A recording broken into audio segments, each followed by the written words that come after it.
What is going on, guys? Sean Noriega here, and this is a little bit of a different video that I'm going to film for you guys today. I know you're used to seeing the training footage, but I've been wanting to put out more frequent, shorter duration videos that are just informational things that are not really out there about powerlifting right now.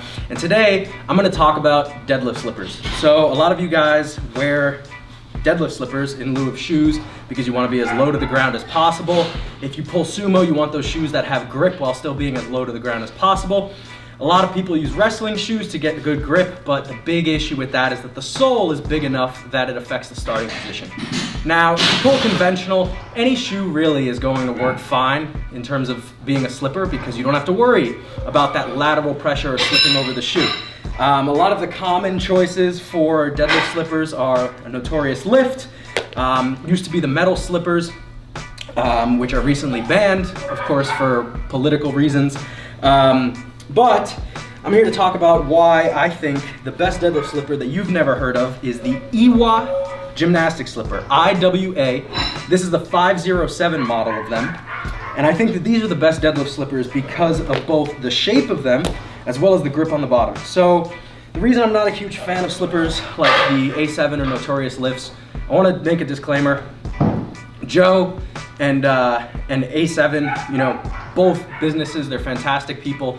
But for sumo deadlifts, I'm just not a fan of either the A7 slippers or the Notorious because of the shape of the slipper as well as the socket, or I guess the hole for your foot.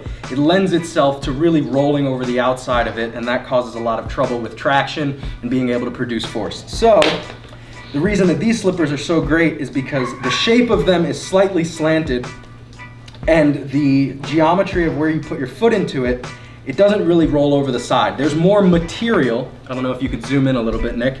There's more material on the lateral side of the foot, so you don't roll over when you're pushing sideways, even if you have like a max stance deadlift. Now, as for the grip, the reason I think these outperform the metal slippers, which obviously are banned and were probably one of the top slippers of choice for sumo deadlifters, is the grip. Now, Nick, if you can zoom in again, you can see on the bottom here, there are a lot of rubber grooves and ridges that you don't move. Even on the, you know, some slicker carpet that you might be using at some local meets, you're not going anywhere in these. So it's IWA, IWA. There are a bunch of different models. This is the 507 model, but all of the others are pretty similar. You just have to look out and make sure that they have these ridges on the bottom. I think they are sized in European sizes. I wear a 9.5 inch shoes, so that's like a 43. I size down to a 42 in these. They're fantastic. And yeah, if you're a sumo deadlifter, go get you a pair of these. I'm not sponsored, but IWA, if you see this, I don't speak German, but if you have anybody who speaks English, hit me up with a sponsorship. I'll see you guys later.